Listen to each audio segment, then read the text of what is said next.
Hi there. Welcome to another Tuesday Talk.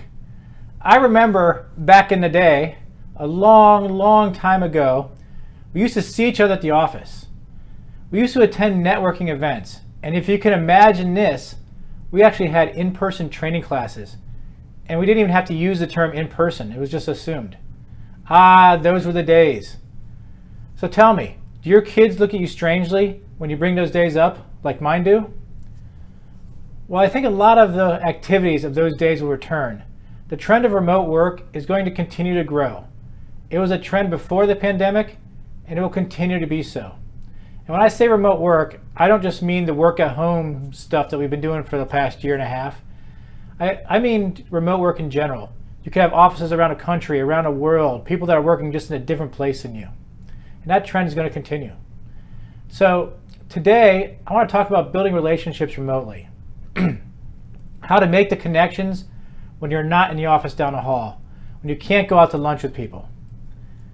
Start with staying accessible. When everyone is working at home, or maybe when your employees are located across the country or the world, it is important to be intentional about your accessibility. No longer can you just stay in your office with your door open. You got to be intentional. Create a schedule where you are available every day. It can be something like office hours, it can be one-on-ones, it can be general discussion, whatever. Just make sure that there's some methodology that you're accessible. The important thing is you want to make your presence felt. You want people to know that you're there. Another thing is, remember that banter is still okay.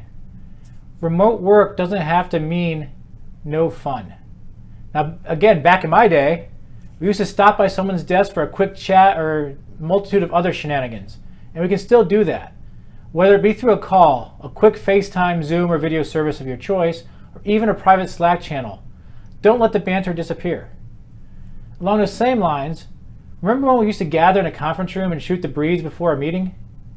Well, just because we might be on a video screen now for our meeting, doesn't mean we can't do that. I mean, who wrote that rule? Allow the same time before the meetings for people to share what's going on, to have the small talk, the stuff that makes us human.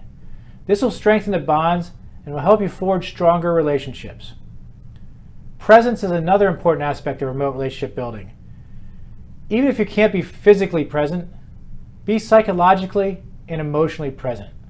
Be engaged in those video meetings. For heaven's sake, turn your camera on. Watch the gestures and facial expressions. They will still give you insights into what's going on. And if you see something that concerns you, or if you see anything that's off, check in on the person later. And finally, now more than ever is a time to show empathy. Seek to understand what is going on in the other person's world.